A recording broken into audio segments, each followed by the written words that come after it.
Welcome to BlackUSA.news morning show. I'm your host, William Honolulu Jr. Join us as we explore the news and opinions that impact our community. We break down how the major stories have a very personal, local, and racial impact. No topic is off limits, but even if the conversation gets rough, we're always going to keep it real.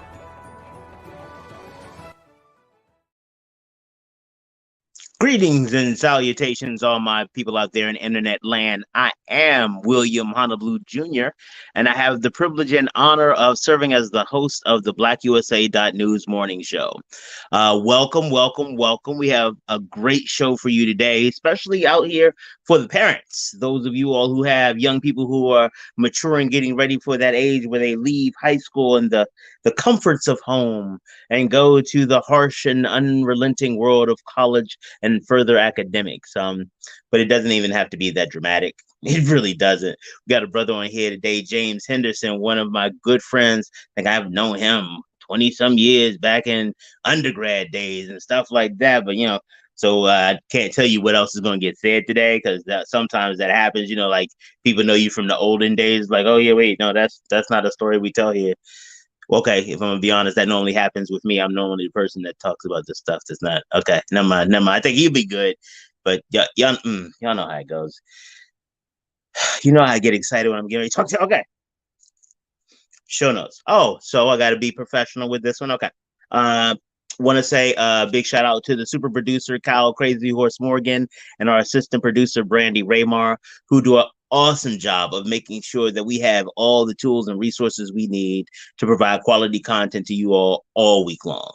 Want to say a big shout out to some of our sponsors, Darker Than Blue Grill. Y'all know I need to go ahead and get me some more of that. Cowboy prime rib and edible arrangements. Fruit is always amazing. Always amazing. The candy is phenomenal. Comes to your house. It even gets DoorDash now. DoorDash, y'all. You can get fruit covered with candy. DoorDash to your house. My endocrinologist is not so happy that I found out about this, but what you gonna do? Like, I'm not gonna eat it? That's crazy.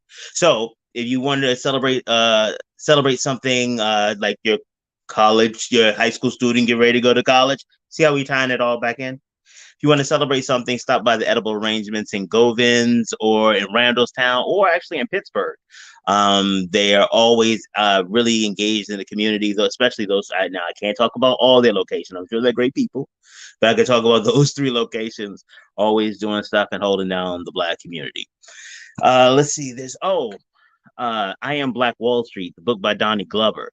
It is a wonderful piece of scholarship that goes in a different direction than people when they generally talk about Black Wall Street.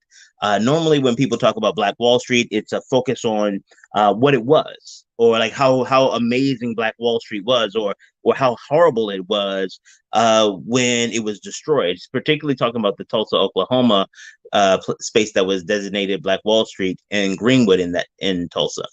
But what he does is takes a little bit of a different spin on it. He takes a look at how people got to Tulsa, Oklahoma.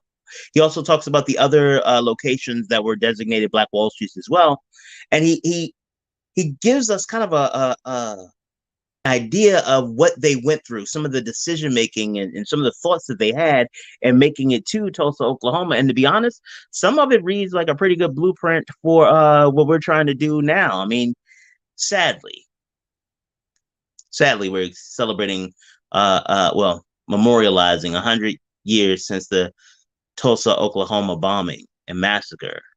And a lot of the things that they were fighting for, the issues that they have, the magnitude, again, I'm not trying to take nothing away from any progress we've made, but we still got a lot of work left to do. And so if we can start taking an opportunity and thinking about how we come together, how do we leverage our resources? How do we stand strong, united? I don't think we're going to be able to successfully fend off the attacks from capitalism, racism, misogynoir, because we're all will be too busy fighting over things that don't matter. And real talk, I don't want that. I don't want that for us. So yeah. So pick up his book. I'm sorry, y'all know how I get into stuff, and then I forget what I'm supposed to be talking about. I don't even honestly. I got to be honest. I don't know how long they're gonna let me keep this job because it's not. I'm not a professional at this. Y'all know how it is. I like talking to people, like and educating you on, letting y'all know what's really going on. So, I got another opportunity to do that. And again, I want to make sure that we focus on our parents out there or people who are guardians or actively engaged in a young person's life. Tell you a little bit before the brother comes to the stage. You all know I have two sons, LJ and Diddy. Uh, they both went on the college tour that we're going to talk about. LJ actually went on the HBCU and the Ivy League tour, I think, and I think Diddy went on. I know Diddy went on the HBCU tour. And so my youngest, he's brilliant. Oldest one, incredibly smart. But I want to talk about the youngest one for just a second, because the youngest one, he thought he would, because when we originally had scheduled the college tour, it was supposed, winter break. I mean, spring break that year was like 7 or 8 days, but we had a whole bunch of snow, so it went from an 8-day spring break to like a 4-day, like a long weekend with a couple extra days in the next week. So they were trying to make up the days. And the youngest said, I don't know if I want to go on a college tour anymore. It's like, honestly, there's none of the schools that were on my list are on it. And I was just going, because I think it's important that I see about HBCUs, but none of them are on my list. And that's when I get back, I'll only have 1 day of actual spring break. And I was so, I'm struggling because at that time we had gotten divorced, and I'm really still trying to figure out what does this co-parenting kind of thing look like. And so I'm thinking I don't want to lay the hammer down. Like, well, look, people already paid money because in my day, if somebody wrote a check about anything, oh, you were going. Like, unless you like, I remember one day my head was hurting, nose was stuffed up. You know what these Bammers did? They took some of that old Dr. Watkins salve, like slathered it all on my chest and sent me out to school anyway because they had paid for the field trip. So, okay. You all know that you're part of my personal therapy journey. I apologize for that. So okay, back to the story. So he was like, I don't really want to go. So I'm like, I don't want to be, because he's maturing. I'm trying to help him learn how to make good decisions. And I don't want to just be like, hey, go, you're going to go because some people paid. And so I was like, okay, now walk me through why not. He said, well, none of the schools are on my list. And I was like, okay, so what does that mean? Well, it seems like it'll be a waste of time because I'll be going to places that I'm pretty comfortable. I'm going to be visiting places I'm pretty comfortable. I'm not going to go anyway. And I said, you're going to be a scientist, right? He was like, yeah. I said, so you realize that part of this whole thing is that you're going to do thousands of experiments that will yield no results. There are some scientists who spend their entire lives looking for something and in their careers not finding it, but building a body of work that other people can stand on and take it to the next level. I was like, so if you're not ready to do any experimentation, then maybe science ain't for you, and we need to talk more than just this college tour. And that's the thing about the kids, about us and my family. If you hit them with logic, like, we're stuck. But like, if it makes sense, we're going to go with it. So he went there and he got back. And I was concerned about when he got back because I was, because he's a great kid. So I don't want to just see him salty, like, wasting my time, blah, blah, blah. I said, so how was it? He was like, I found out where I'm going to go to college. I said, what happened?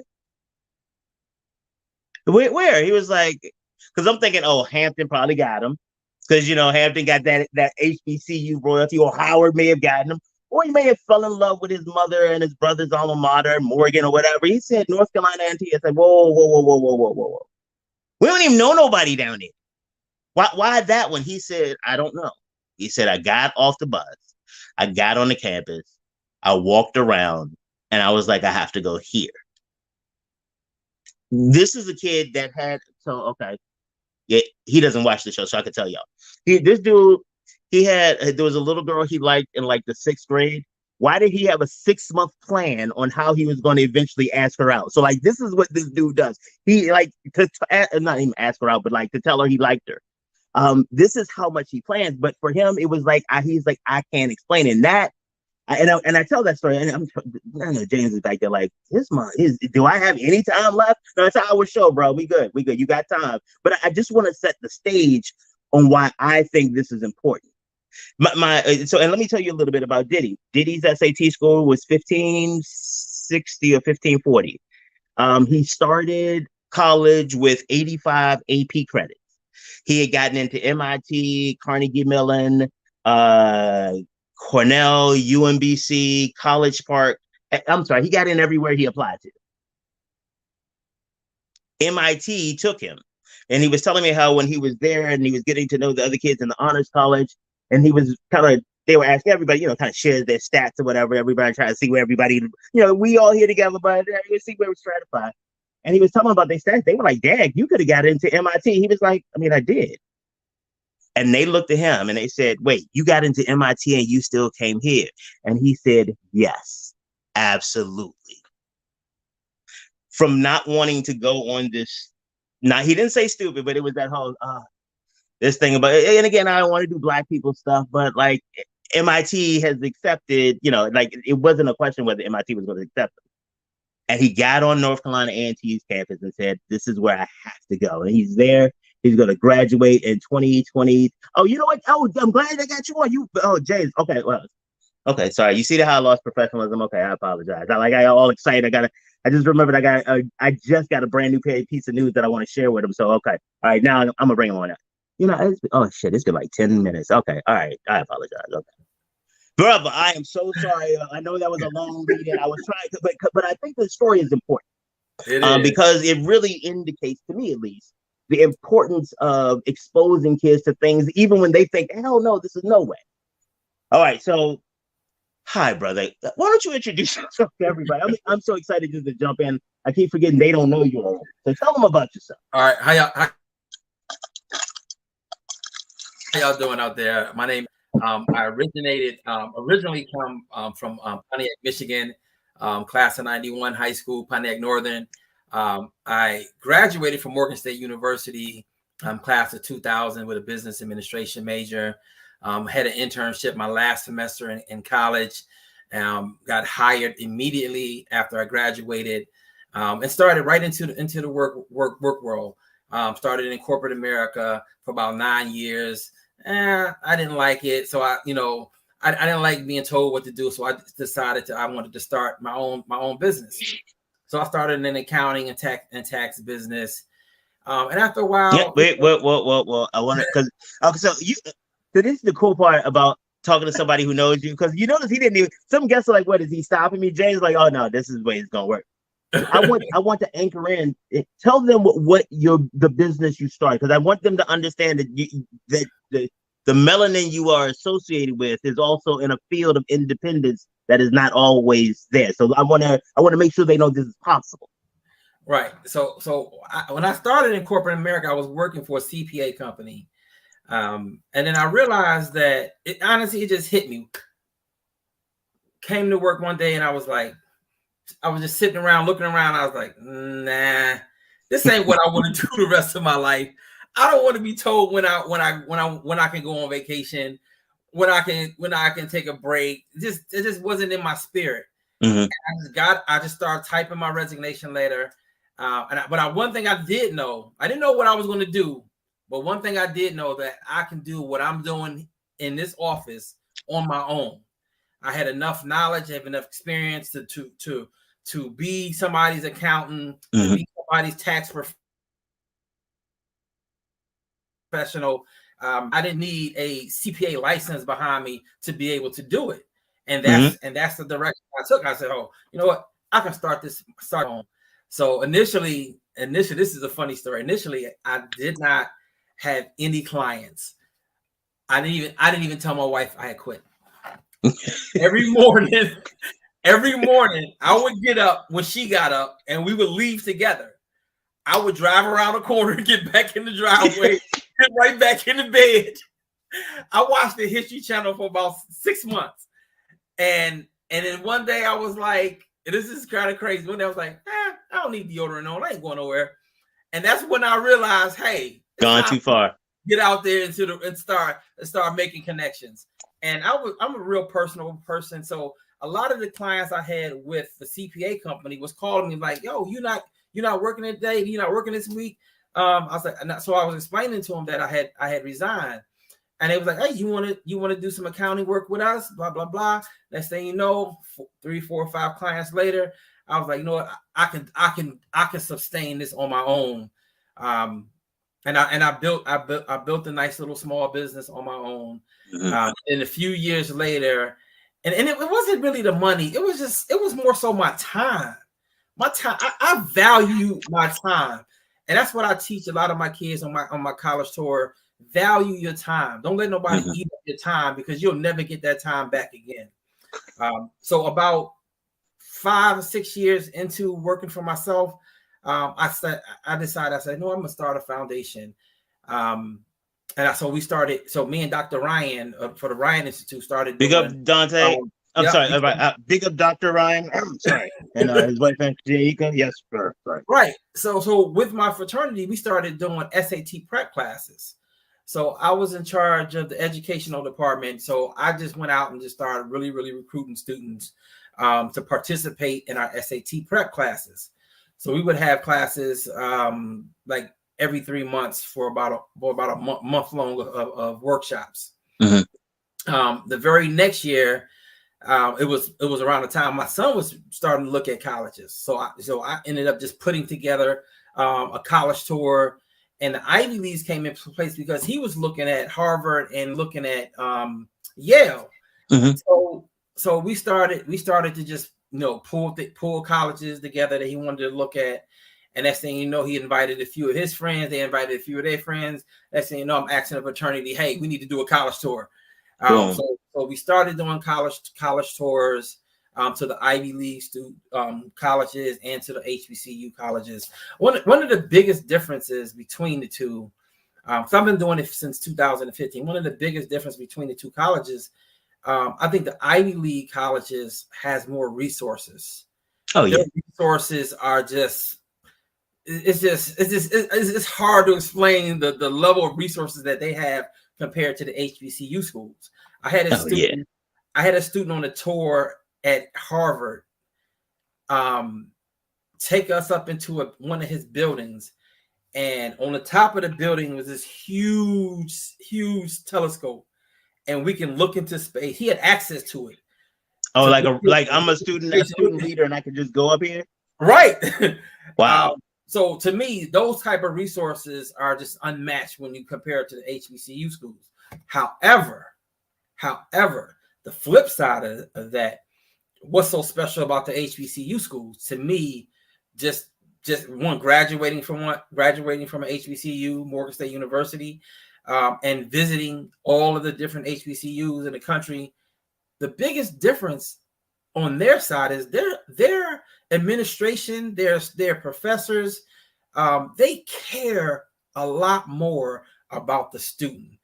And it's more of a family atmosphere. To me, the education is still pretty much the same, minus the additional resources that they may have.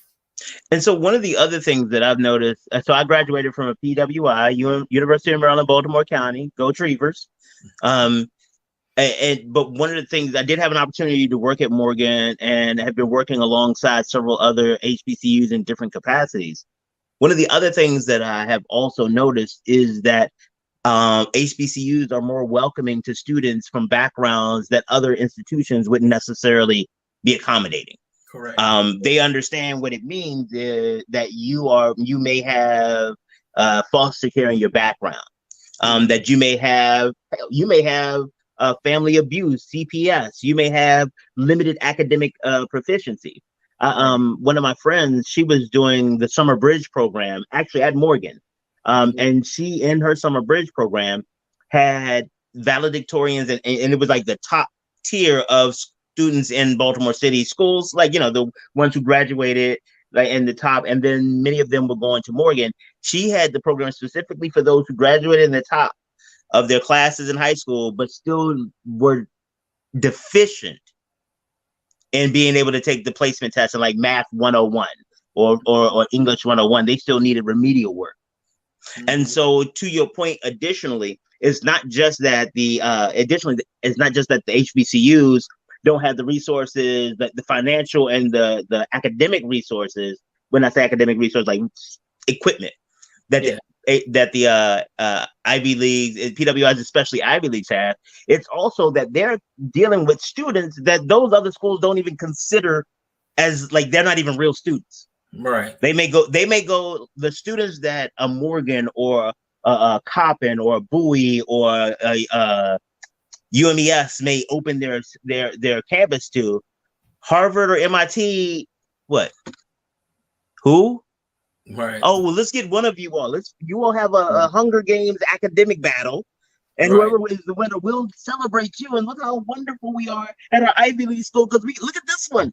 This one was one of the look how, and it becomes and again, not saying everybody's just doing tokenism, but the sad part is about stuff like that. Everybody looks the same way. It's not like they wear t-shirts like "I will treat you like a token." Mm-hmm. They all get their clothes to the same J. Crew catalog, and they show up, and you're like, well, which one are you? Right. And so because, and I want to make sure that is highlighted, because you're right, it's the same type of education, same quality and caliber, but they're working with students who have fewer resources, not just the school resources, but the students come to the table in many cases with fewer resources. Right. And they're still there to support. Mm-hmm. So all right. So I appreciate setting the context about how you came up with that, because I think it's important for people to understand. Because if they're, a lot of people, for some of them, college tours are just perfunctory. It's something you do, in case you want to go someplace, just to make sure. Because what you're going to do, not go. But talk about some of the things you've seen over the years during the college tours and the benefits that the students have experienced. I'll say this, and I'm gonna give a little bit of a rundown of some of the things that we also provide. Cool, yeah. We also one of the primary things we try to do is prepare students not only for college but for life. So we do, when we put our program together, it's intentional. Everything we do, we try to do it intentionally. We make sure that we have monthly SAT prep classes, and we accommodate students that work. So we do SAT prep classes on the weekends and in the evenings. We do virtual college tours to accommodate. I mean, the virtual college tours actually kind of sprung out of the pandemic, right? Which was to me a blessing in disguise. Yeah, there's a lot of it was a jacked up situation, but there were some good things that came out of it. Right. So it allowed us to be able to expand our reach of the number of youth that we've been able to work with. So we've been able to work with students in Spain, Canada, California, Texas. I mean, it just expanded everywhere. Wow, I didn't even know that. Congratulations, man. Yes, it's crazy. Good business, man. Crazy. But it was very interesting. So we do provide the virtual college tour. We just went back to do our on-campus college tour. We do FAFSA workshops. We do college essay, and resume writing workshops to better prepare them to be accepted into college. And if they don't choose college, making sure that their resume is tight enough that they can go out and apply for a job or apply for an internship or what have you. But one big part of our program that sprung out of our college tours was in 2017. We were on the bus traveling from one school to the other, and I just started talking to a couple of students about some failed businesses that I've had. I've had many failed businesses, and the reason I was telling them about my failed business was because I thought that they would learn more about my failures than they would from my success stories. Because if I'm telling them what I did wrong, maybe if they decide to do that. So what sprung out of that conversation was a business pitch competition. So we were just having a broad discussion about different businesses, how to set them up, the functions of them, for-profit versus non-profit, LLCs versus C corps, and just telling them I was just giving them the basic concepts of it. Right. for teenagers, they were able to grasp that really quick. So we separated them into groups and had them come up with their own business strategy, to come up with their own budget and to be able to pitch that business idea to everybody on the bus. Mm-hmm. And then, I would give them cash prizes or computers, things like that, just to keep them inspired. From that, launched my entrepreneurship program in Baltimore City. I started over at Coppin Academy, being a volunteer. Just, hey, I want to just teach. Big up Principal Ullman. Big up Principal Ullman over there at Coppin Academy. He is the greatest. Then I started doing some work over at Douglas High School. Now I'm in St. Francis. I'm trying to get back into Reginald F. Lewis. Haven't been able to do that since the pandemic. But slow up on that one for a little bit, partner. Holler at me off camera. Might need to pull your coat to the game. You might not want to do that right now. All right. So to me, all right, we focus on college readiness and entrepreneurship, primarily because I'm looking at all of the students on my bus. Not all of them are going to go to college. Not even just not all of them are going to college. Even the ones that go to college, I think about all the people that I went to college with. How many of them actually graduated? And what do they do after that? So I was thinking of a different strategy of, hey, you can still be successful whether you go to college or not. Right. So that's when we just started doing our entrepreneurship program. We actually do it on the bus and in the high schools. So that's the direction that we've been going on over the past couple of years. That's what's up, man. That's what's up. And tell us a little bit about well, we're gonna get to the successes and some things. We'll say that to the end because I love that. It's like dessert. But talk to us a little bit about some of the things that parents have learned in working with you. So one of the things that I also want you all to know about this program, and it's funny that you haven't mentioned it yet. It's been like a half an hour. There's a lot of workshops that they do for parents. Like there's a lot of communication with the parents, not just like your kid is messing up, you might want to come and get them, or where's your balance or whatever. It's like, hey, this is what we're teaching the kids. If you all want to come through and find out about it, hey, we talking about entrepreneurship. If you want to come through and find out about it, hey, come watch your kids do this. And it's a lot of parental engagement. And one of the things that I saw was that some of the workshops or some of the engagements, even some of the like random conversations at the bowling alleys or whatever, when we're doing the fundraisers, they changed the way that some of the parents saw their roles. Mm-hmm. They started I remember one workshop you did at the bowling alley. It was kind of an orientation for parents. Just this is what's going to happen, and they make sure. And a lot of parents, especially I remember because you were talking about the fraternity things and stuff like that, and they were like, well, and some people were like, yeah, I heard of fraternities, yeah, and it was clearly blanks, and it was an educational opportunity, right? To really, because if their kids decide to become part of a fraternity or sorority, that's going to have an implication on the family, and the parents had no idea what was going on. And I remember my mother and father were like, "So you walk in line like," and I was like, "Nah, whoa, yeah, we transition in decades now, so you can we don't." Right. So we do a lot of family engagement. To actually be on our college tour, one of the very first things we do is have family engagement at Morgan State University. We kind of do that once a year. This year we're going to do it twice a year. This year we're going to do it twice. But the engagement that we do at Morgan State University, we want the parents to be able to see what the program is going to look like on a day-to-day basis when I take their kids away. Another thing, it helps with the comfort level of parents, because a lot of the parents, they're helicopter parents. They haven't really let their kids really out of their sight and on their own to try to help them make their own decisions, and that's why it's really important. And I'm going to say in my program to allow the kids to go out and experience things on their own and try to make decisions on their own. So we do that college. We call it College Readiness Day, where we get all the parents together, and then I bring out a lot of the coaches from Morgan State University, They come Oh out. yeah. I'll bring out the different fraternities and sororities. They'll come out, step, and talk about the history of their individual organizations. Then we'll attend the basketball game, and then we'll do a tour of the campus.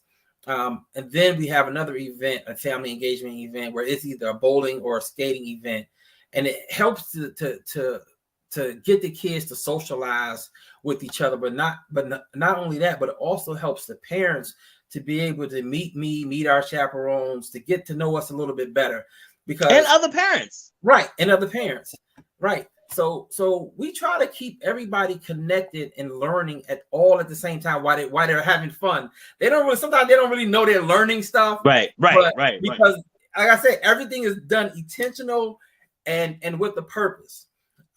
So they while we're having fun, they're learning things as well.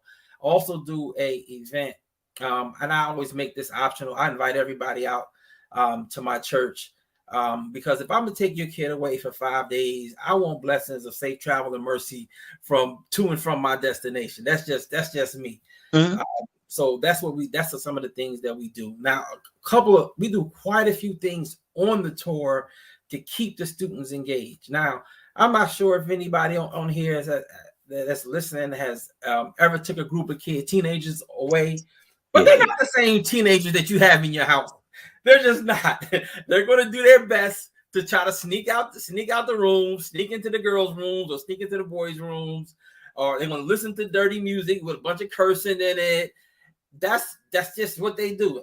I was a teenager. That's when my mom and parents wasn't around. That's what I listened to. I like listening to the Ghetto Boys. My mom was always playing tricks on me. I like listening to NWA. That was just me, but that was just our music. And the same thing with them. That's their music. My job and my chaperone's job is to catch them and make sure that they understand the repercussions of their actions and how it could not only affect them, but affect everybody else on the tour. So while we're on the tour, I'm talking about this year, because I implemented a program, because I have a lot of programs on my tour to eliminate their free time. Mm-hmm. So one of the programs I implemented was I call it the Heels Day. So I noticed that every year I've been teaching the men how to tie ties, which is important. Mm-hmm. A lot of them don't know how to tie a half Wisner or a full Wisner. So we teach them that, but I also show the young ladies that as well. Because I always tell them I'm a married man, but nothing is more beautiful than when my wife fixes my tie or when she picks the right tie out for me. I love it. That's why I show the women how to tie ties. But this year we also added teaching the women how to walk in heels, how to walk professionally in heels, because they're going to be at that age where it's time for them to go out for job interviews. Like if you're applying for the Ivy Leagues, you're going to get interviewed. So being able to walk in heels is important. And when it's time for graduation, nobody, you know how you see them when they walk. What do they call it? Looking like a baby giraffe. So we added that to our program. That's really cool. One of the bigger parts is one of the things that I like the most is our elevator pitch competition. Mm-hmm. We teach kids how to be able to sell themselves in a matter of 30 seconds to a minute. That is crucial to the rest of their lives. No matter what happens in life, just like today, William was like, one of the very first questions he asked me was, tell me something about your program. It's no different. I just gave him my elevator pitch. Right. Yeah. So that's what we teach the kids, and that's what they when they come home, they know how to sell themselves. They know a lot of things about themselves, and we always start with a basic construct of what an elevator pitch is. So we say, make sure the very first thing you want to tell them your full name, and make sure you say it strongly. Tell them what high school you go to, what grade you in, what your GPA is. If you don't have a favorable GPA, say I'm an aspiring 4.0 student. Tell them 3 adjectives to describe yourself, and then tell them what your future plans is, or ask them a question. What do you want out of this meeting that you're trying to get? Do you want an investment? Do you want another meeting? What do you want? Ask that. They every year, man, the kids do an excellent job at it. And every year I post all the videos of them working on it and the finishing product. Okay, so wait, real quick, I just want to know because so one of the things that I was happy to have you here because I was looking at some of your stuff on Facebook and my little download finger said, no, you got to ask them first. Yeah, you got to ask them first. So can we use it and air it in this show?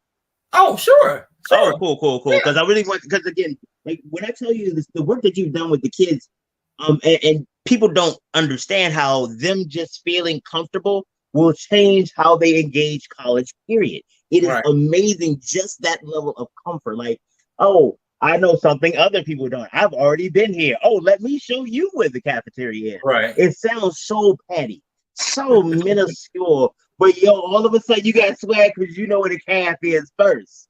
Yeah. And oh no, don't go that way. Come on, go this way. Right. It's so funny because but you like you know what I'm talking about, like that, to know something, to be in the middle of all your periods, to be like that, and that's one of the benefits of the college tour. That is one of the benefits of all of this engagement beforehand, because it literally can change the entire trajectory of their college career. It's different showing up than, oh, Jane, yeah, remember me from the first day, as opposed to, oh my God, I don't know nobody here. And nobody's going to talk to me. Oh my God. Not even the same experience. I eliminate that question right there, that whole statement, because from the time that the door closes, we start programming with a program called You Know Me, I Know You, You Know Me. So soon as that door closes, I send the kids, we all in the group chat, I send them a list of questions, about 4 questions and an open-ended question and a tell me a secret about you. So everybody is sitting next to each other. So everybody got these questions. So now they got to ask the person right next to them, and they got to ask the they got to switch. So every 3 minutes from the time we get from our Baltimore location, our first stop is always Bowie. That's about an hour, 45 minutes to an hour. They're switching every 3 minutes, asking every single person on the bus. So by the time we get to Howard or Norfolk, they have met 45 different people that's been on the bus and been on the tour, and now everybody is a lot more comfortable, a lot more familiar with each other. So I think we do a really, really excellent job with making sure that the college tour is not just about education. Now, I know that sounds crazy. No, you. I tell it. Again, I got evidence that it worked. So like you ain't selling nothing to the choir here. Right. Go ahead. A lot of parents see the thing about it. A lot of parents tend to forget about. I call it that 40% about college that's going to help your students stay in college, because when you don't have those kind of conversations and you don't show them the other side of college, other than just the books and going to class and the library. No, they need to be talking about dorm life. They need to be talking about the food. If you cannot send a child off to college and not talk to them about internships. Internships, especially for HBCU school students, internships is what I call the equilibrium when you got to go out there and compete against the PWIs and the Ivy League schools. There's only one way to balance that out, is to get internships. That way, supervisors, managers know who you are. They know your work ethic. Typically, most people want to hire somebody that they know what their work ethics are and got a little bit of history with. And that's why by the time you leave my tour, you already know internships is so key to the success of a college student. It's hard to compare to anything else. So you don't even got to, because I got you on this one. This is the cool part about I got receipts on this. I don't come tell you what I think, I tell you what I know. So Diddy got his internship after his first year, his second year. This third year, they offered him an internship. He said no. You know why he said no? His mother had already paid for a vacation, and she was like, "No, if you got the internship, you can go." He was like, "No, because okay." I think he might be bringing the girlfriend on the trip. Oh Lord! And again, I was like, okay, all right, yeah. But guess what? But let me give you a sense of, and be careful, because remember, I told you that he turned down MIT to go to North Carolina A&T, right? Right. He told them that the 4 weeks came in the middle, the part of the 4 weeks that they wanted him to go to Botswana to do research on coding on aerosol dispersal. That they needed 4 weeks. He was like, the vacation is in it. They came back to him and was like, hey, well, would you be willing to do it for 2 weeks? Mm. And they were like, tell us when your vacation is, and we'll try to see. And I was like, don't nobody do that for me, dog. And I got like degrees and like I got student loan debt, bro. And so again, big ups to y'all, because like he was keyed into that internship part. I was in real talk. I was more focused on him speeding through the classes so he can finish with his master's or fast on his doctorate. But he was like, "Nah, I'm gonna go ahead and get the internship." Mm-hmm. And I was like, "Again, you make good decisions. You've been doing well so far, so I'm gonna let it go." And boom. He has like he studied muons. I didn't even know that there was a thing called a muon. Mm-hmm. I didn't know. I had to do it straight up. I keep forgetting we on camera, not like just talking to you. My fault. But I had to look to the camera like, let me tell you what happened. I literally had to go out and buy Quantum Physics for Dummies books in between his semesters so I could keep up with him when he got back home. But yeah, so you are absolutely right about the internships, and you all do a great job of really hammering that in, and not just you got to get one. Because when I was an undergrad, everybody was like, you got to get one. I was like, okay, and I got there. My first internship, I was at the mayor's office. It was the largest waste of time I have ever had. The most exciting thing I did was send a 13-page legal size fax to Seoul, Korea. It was my first international fax.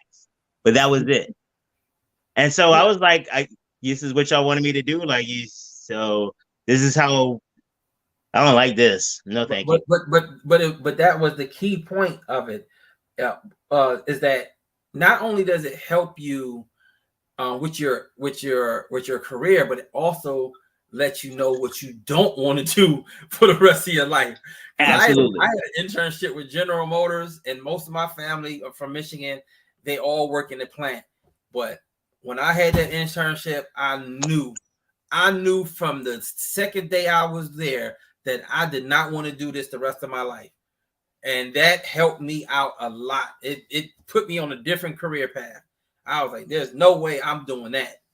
So how this is, I use dating as a metaphor for business all the time. You might be able to do it for academics as well. Internships are like dating.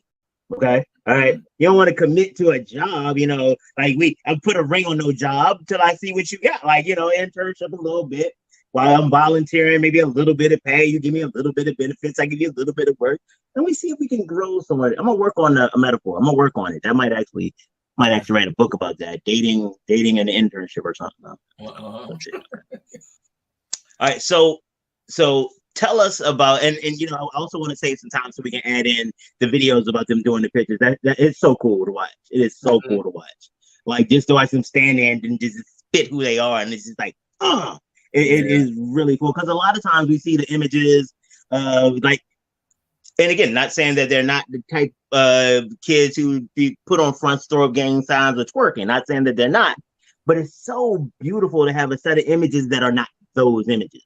Right. Because even if that's something you do, because I got habits and proclivities. Okay, I'm not taking pictures of them for you, but it is. But those are the types of images we see when people are talking about Black kids, especially that age, that demographic, Tatianas and thug life and da da da da da. And it's like to see 40 kids just like I'm trying to get my education. Like whatever. And the cool part is, I'm sorry, I'm doing all the talking. My bad, dude. But it's like I've seen it, because like they're different kids. That's the other part too. It's not like you all get the same kid from every school, because because normally when you think about field trips from school, there's a certain type of kid that goes, and you can always tell when it's not going to be a good field trip, because there's at least 2 kids that don't look like every other kid. It's like, oh yeah, those are the ones they get on the bus a little too active. They like a little okay, but you all of the kids show up, and you all have a way to manage them. I think some of it is the family engagement, and some of it is just the brothers that you bring and the sisters you bring with you. Talk a little bit about how that is, because I know that was one of my things. I'm like, so you want me to send my kids all over the United States, and I'm not even like going to be remotely there. That's what if? Yeah. Oh my God! What if Yeah. somebody catches them? Sometimes a lot of parents want to go on our tour because of the uncomfortable feeling of so many males being on the tour. But with the prerequisites to even to be on our tour, we get them to a comfort level so that by the time it's actually time for us to go on a tour, everybody's comfortable. But I'm gonna talk about my team a little bit. I pretty much work with some of the same people every year on our tour. My nephew Harold Scandrick, he flies in from Michigan to be on the tour, and it's helped him out as well because it inspired him to go back to college and get his degree. He graduated last year with his bachelor's degree. Big up, Harold. That's big, yo. Big.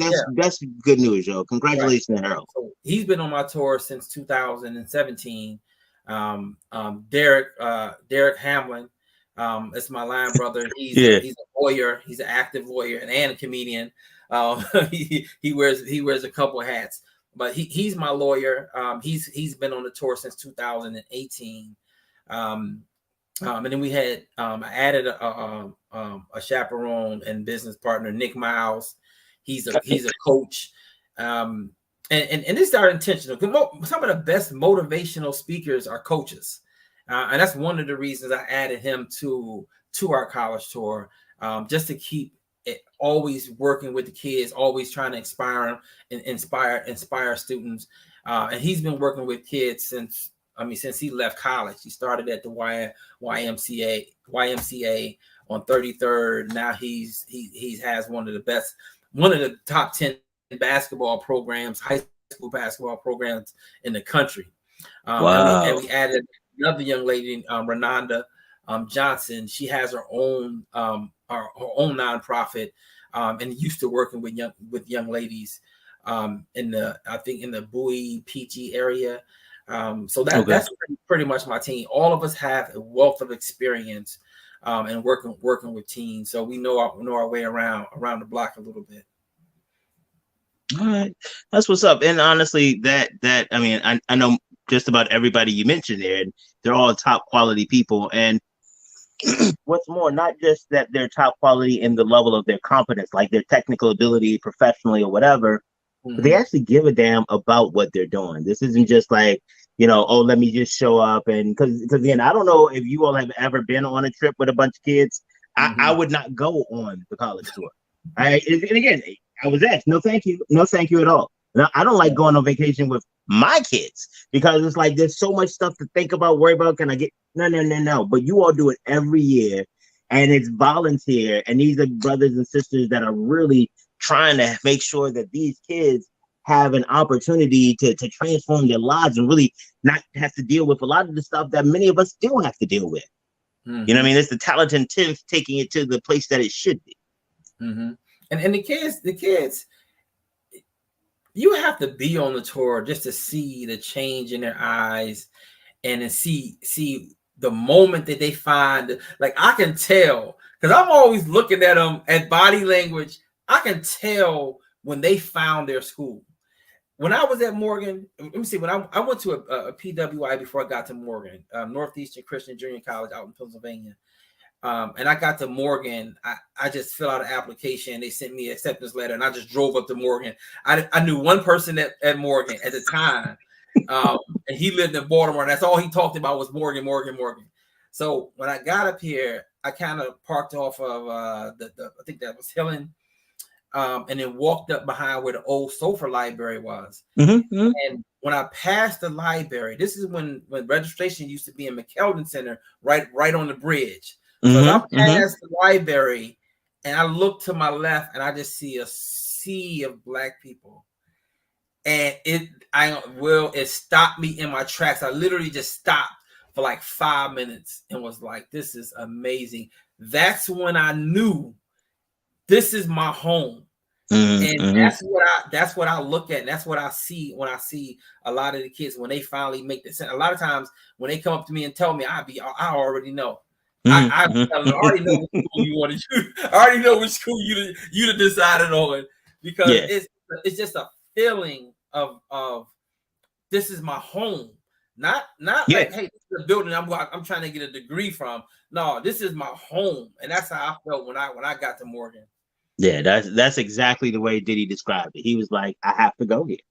There's and it was so funny because up until that point, it was like, I guess it depends on who's going to give us the most money. I guess it depends. And it's like, the thing that because he went on the Ivy League tour with you before he went on the HBCU tour with you. Yeah. So when he had gone on the Ivy League tour, he got to the the buildings at MIT, and he was like, Dad, I just walked around and the buildings look like sadness. Like they just look old and like nobody really cared about anything. I was like, damn, I didn't. When he was at, it wasn't Hampton. It was, and it was, again, very particular. And he has flourished, not just as a student, as a scientist, but as a man. And as a dad, I am really proud of how he has shown up there. And again, literally was trying to get out of going on the whole trip so he could sit around and play Yu-Gi-Oh all week on spring break. Like, and that's why I want to make sure that I want to tell that story in particular, because I want people to understand, like, it would have been easy, honestly. Well, we want to have some real talk. It would have been easier, honestly, back then, especially because my wife and I, we were exes by that point, and she had spent the money. So, the little petty part of me was like, I mean, all right. But that decision could have gone either way. And that the fact that he went literally has changed the trajectory of my family's life. So now let's tell them how they can get with the college tour. Because guess what? It's not just he got a bus for you. He got some virtual stuff. He got classes. He got stuff. So how can they get in contact with you? How can they make sure that they stay in contact with MTM? All right. You want to reach MTM Foundation. Check us out on our website, www.mtmcollegetours.org.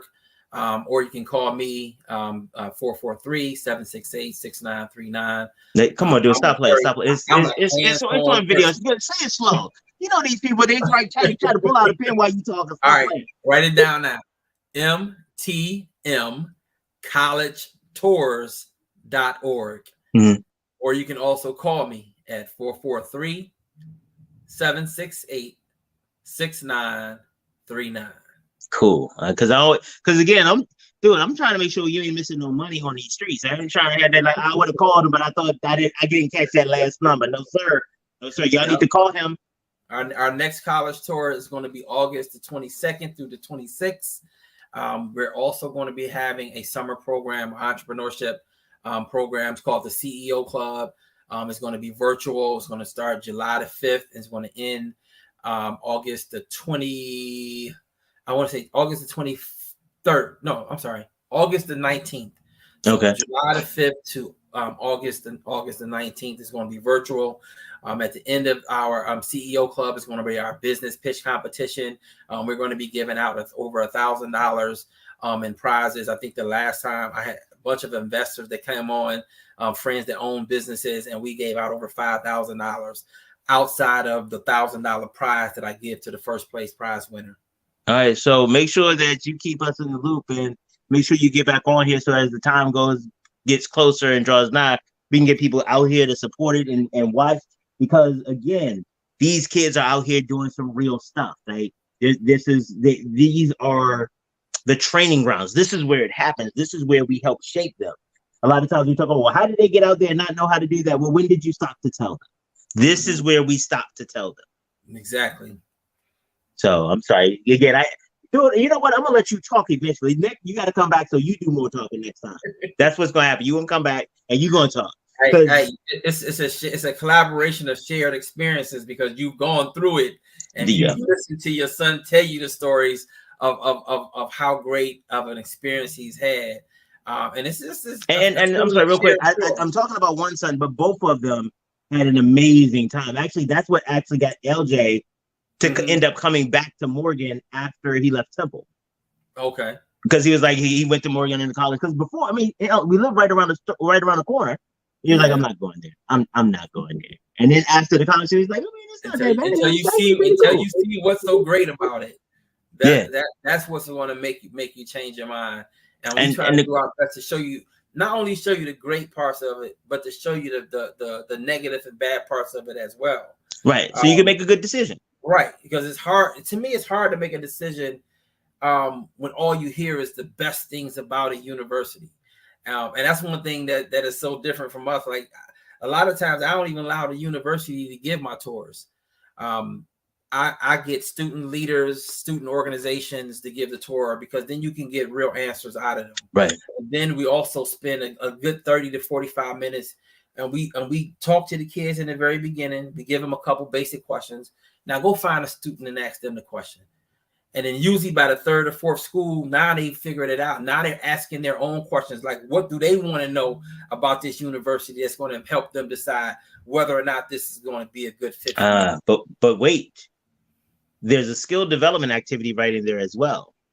It is the opportunity to get to know people. It is the training ground to do that, and not just do it on one of the college campuses that you might be going to with college students, but still in the safety and security of this college. Sure, it is a practice and socialization in college. I mean, hell, that's actually part of the model of many of the first year experience programs. Good business, bro. Sometimes it's not about what you know, it's who you know, and it teaches them that from the beginning. You got to be able to network from day one. And I'm gonna share this last story with you. Okay. Because this is amazing about networking and just talking to people. Because when I put them on these tours, they meet a lot of. We was at Norfolk. This is a different story. We was at Norfolk, and I introduced them to a gentleman that started out as a recruiter. Now he is the connect for scholarships. He's the one that give out the money, and I bring him to the students. I'm like, hey, whenever you meet some people, you got to make sure you understand how to introduce yourself, how to get their contact information, how to follow up. I'm telling the students, this is the connect. If you need to connect with this scholarship, you can't go beyond him. You can't even go to the president of the university to get the scholarship. He is the only person that you can get it from. So make sure that when you before you leave here, you got his information. You send him an email. You communicate back and forth. That leads me back to my story to Columbia University. One of my frat brothers, his name is Daniel. He's from Africa, but he's been living in the United States for over 20 years. He graduated from Columbia. Now he told me this story when he was a junior. He was telling me about this story when he was a junior, but also the story continued until he graduated. So he got invited to an event that was meant for upperclassmen only. I mean graduate students only. So one of his frat brothers, snuck him into this little cocktail happy hour type event that was going on campus with a bunch of billionaires and millionaires. Because Columbia, they got back them extra resources. So they're commingling, and he's just at the bar, and this young lady came up to him, and they just started talking. He didn't know who she was. He was just sharing his information about his experience at Columbia. At the end of the day, he got her business card. Come to find out, she works for Goldman Sachs. Later that night, he emails her. A month later, he emails her again. And they just started this communication back and forth about how he's doing in school. At the end of his junior year, she emails him. It's like, what are you doing this summer? He says nothing. I'm going back to Florida. She's like, would you want an internship? Would you want to work for Goldman Sachs? Outside of his major, this wasn't even nowhere near what he majored in. So he ended up getting an internship with her. He did really well with the internship, stayed in contact with her. By the time he graduated from Columbia, which was a year later, they offered him a job making $145,000 a year. He took the job. You don't come out of college making $145,000 a year. You just don't. You just don't. But that's because somebody put him on game. Yeah. And that's what is that's why, you know, that's part of why I try to get the kids when we're on the campus to talk to people, get their email address, get their business card, follow up. You never know what resources you're going to need or have in the future. Good business, man. But I think honestly, that's a great place to leave on today. I was like, you just dropped knowledge. It's like you timed it just to get out right there. We are. Brother, thank you so much for being here, man. I am so grateful. And I'm looking forward to the next time, and keep us updated on the tours and all the rest of the stuff that you're doing. Actually, you know what? We're going to take some bonus time, and I'm going to add to this video some of the clips of your kids so everybody can check them out. Definitely. Please. All right, man. Oh, appreciate you, man. All right, man. Take it light. Now talk to you soon. All right. All right. All right, ladies and gentlemen, boys and girls, children of all ages. I told y'all I know some dope people, didn't I?